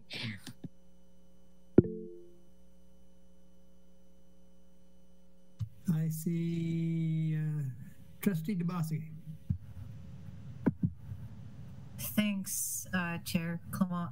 I just want to share how grateful I am for the Board of Trustees we have around the table. I think this term I've felt very personally the support as a trustee, as a colleague, as well as the support, the encouragement, the dedication of all trustees around this board. And for that, I am truly grateful. And at times I think it feels for many of us, and especially throughout this COVID-19 pandemic, that we've felt, disconnected to the very students we work for and we're here for. And I think, with the graduations, being part of a couple of graduations here on the island, and also in my own community, I felt, and I think everybody felt, that emotion of being there together in person. And I think we can all agree that we went from a period of hopelessness throughout the pandemic to a transition into hopefulness. And I see that I would say in this last term, and especially within the last year, the hard work of this board, and of course the hard work of our director, Bruce, filling in the big shoes that the former director, Norm Blasek, has left, and working towards a transition of change. It reminds me of a caterpillar turning into a butterfly. And I can't say enough how grateful I am for you, my colleagues, my fellow trustees, the Director of Education, all superintendents, educators, teachers, assistants, janitors, facilities managers, everybody, and most importantly, the students. I feel that the graduations we attended this term, and I'm sure you feel all the same, that our children have taught our educators much as well. And it's it's that beautiful transition where we see our students become our greatest teachers, I think, is the greatest lessons we have, and are truly grateful for that. And we are reminded that we are always in a space of continuous learning ourselves. And I think that's truly humbling. I'd also like to offer to our student trustee, Michael Yao, my greatest, I'm very proud of you. I'm very proud of your representation of Rainbow District School Board for all students, and also being a visible minority within our system. I think that's a testament to your leadership, your strength, your dedication, your perseverance, and your integrity. And I think that's very, very amazing. So I'm very proud of you for receiving the award, but also very proud of you to be able to serve with you as an equal colleague around this board. And for that, I am truly grateful. And I too also want to offer that if you ever want to reach out anytime, feel free to do so. I will continue to be there for you as I strive to be there for as many people as I can. But it's people like you, Michael, that are going to change this world. And it's people like us that are going to be here to support that. Lastly, I'd just like to acknowledge the families of our students, the grandparents, the aunts, the uncles, the close family friends, the sisters, the brothers. Chimigwach, a big thank you for being there for your children, for your relations. Without our families and parents and grandparents, our children wouldn't be who they are. And I think that support is needed continuously through life, and that we can learn many things from our parents, especially when we listen to them once in a while. And I learned that later on in life. So You know, we go through life, even as students, you know, making mistakes, as adults making mistakes, and you know, that's the greatest gift, because in those mistakes and experiences we learn even more, and I am truly grateful for that as well. So I just wanted to say that heartfelt thanks to all of you. I really enjoy working with you. I've seen you know, and I've witnessed, and am truly grateful to being part of you know, new strategic directions and new values that do incorporate First Nations and cultural perspective that we can share with everybody. And that's what we've always tried to do, because there's values in all of us, and we are truly allies in this world, and that allyship is very important for years to come as we work together and walk through this journey in life in this society. So with that, I say Chimigwach. Thank you. Thank you, Vice Chair DeBosque. Anybody else? I see none. Well, I'm going to have to give you my special notes here from the chair. Today was the last day of school for students. I want to thank students, families, and staff for their patience and understanding as we continue to live and learn with protocols designed to keep everyone safe. Through it all, you remained resilient, and we are so proud of you. Especially going to the graduations live this year was such a pleasure. And to see the kids' eyes glaze over as I gave my speech, I tried to keep it short because it was cute. And especially the seniors, I think most of that glazing over was, oh gosh, I'm graduating, now what? So it's nice to see them moving on to a different world. This school year marked a turning point in the pandemic as we were able to slowly resume community use and in-person gatherings like graduations. What a wonderful feeling to come together again, to be active, to have fun, to celebrate. And each school was different. That's what made it so nice. And at each celebration we had a different honor song too, which was really nice. On behalf of the board, I would like to acknowledge graduates for their hard work and dedication, and we wish you the very best in all you do. I added a little piece here to all my fellow trustees. I want to thank you for your confidence in me as chair of the board. It was a learning experience, to say the least. Having meetings with Director Bruce Bourget at the beginning solidified my role as a trustee and not as an administrator. The staff always kept me abreast of whatever concerned the board ahead of time, so I was always in the loop. It made my job so much easier, and thank you, Cindy, for always making sure and to remind me when there were meetings or anything else I forgot when coming up on little reminders. I appreciated that. I'd like to thank all the trustees for your dedication to your committees, always important. And just a reminder to review your, while you're off, to review your role as a trustee. I did that several times, and it gives you your perspective, and it keeps us working as a team, which is really, really important. So have a great summer, and I will see you all in August, trustees. August 30th, I think it is. Now let's take a look at a few of our vision, mission, values, and priorities came to life in Rainbow Schools. The Kindness Ninjas popped up again from Larchwood Public School, prepared cards and gifts to brighten the day for intensive care nurses at Health Science North. Kindergarten students from Adamsdale Public School witnessed the magical life cycle of caterpillars, which culminated with a beautiful release. Students in kindergarten and grade 1 at R.H. Murray Public School took their math outside to measure objects of nature. Grade 6 students from Walden Public School spent a day at the Lake Laurentian Conservation Area learning about survival skills. Students in a variety of grades took part in a special outdoor musical presentation at Valley Public School. Grade 8 students from McLeod Public School enjoyed special field trip at Eagle Lake. Families from Walden Public School joined together for their annual outdoor bootnik.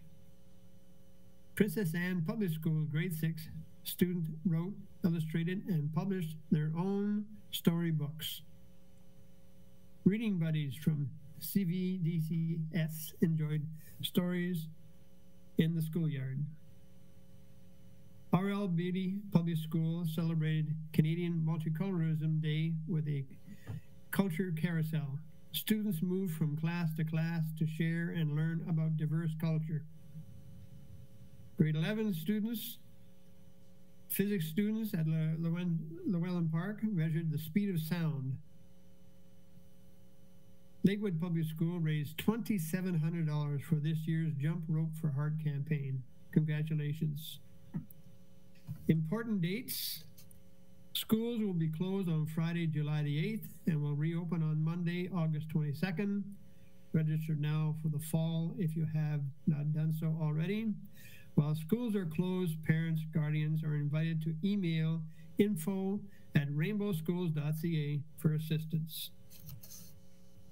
And at the end, usually I have my quotes here, but I have two quotes. I was going to read one, but one for the seniors. I will end this tribute to our graduates from Henry David Thoreau.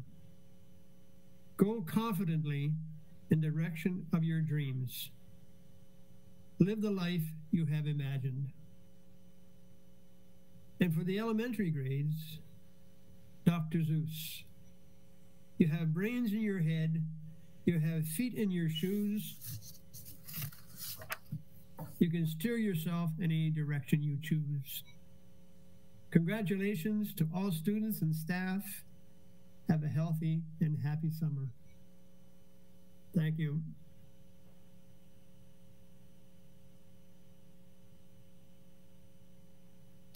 Information, you have it there in your file. Reports from officials and staff, First Nation Advisory Committee, Audit Committee, Special Education Advisory Committee, Non-Staff Communications, June 14th, letter to the chair. June 14th, letter to Premier Ford. And changes to the Provincial Health and Support Services in schools. Future meetings, board meetings, August 30th, 2022 at 5 p.m. Strategic Planning Committee meeting, September 13th. And with that, everyone, have a happy summer. I'm going golfing tomorrow, for sure. So have a good day, have a good summer. We have a motion that we now adjourn. A mover?